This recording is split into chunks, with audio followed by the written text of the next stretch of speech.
sa ita rayuwa idan ba za ka yi alheri ba ka kai shari sai ka ga mutum da yana da kuɗi baya son huda da talaka wannan al'ada ne na banza kaka yi mamaki mai shara shi ke da idea da zai baka ka je kana girman kan banza kai idan ba kai collaborating da mutane ba za ka zama mutum ba to wannan shi ke cutar mutanenmu da mutum ya dan ji dan alat a banki da girma yake daga mutane hannu shi ne tunda kayan banki na aiki ai ba abin da ya fi mahimmanci kana da kuɗi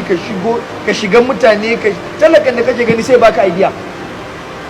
sai ya ɗauko idea ya baka kuma ka mori idea saboda ai ba dole bane da yana talaka Allah bai bashi basira ba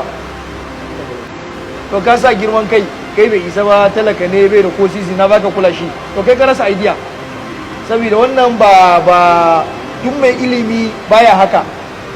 ko ka je jami'o'inmu na Najeriya ka samu wani mutum shi profesa ne da ke rage ba mutane hannu to duk irin wayannan abubuwan yana cutan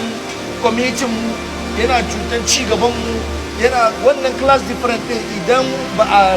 daina yin sa ba ina tabbatar muku wallahi tallahi yanda aka haife mu haka zamu koma saboda class different da muke nuna ma junan mu ba karamin masifa bane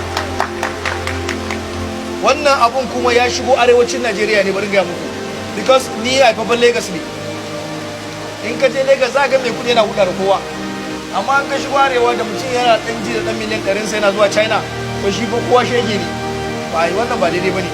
yana da kyau jama'a mu canja tunaninmu mu zama innovative kana da makoci ka taimaka mai ka nuna mai shi ma yadda bai ci gaba ba laifi bane saboda mu samu masu arziki a arewa da za mu taimaki arewacin Najeriya ta ci gaba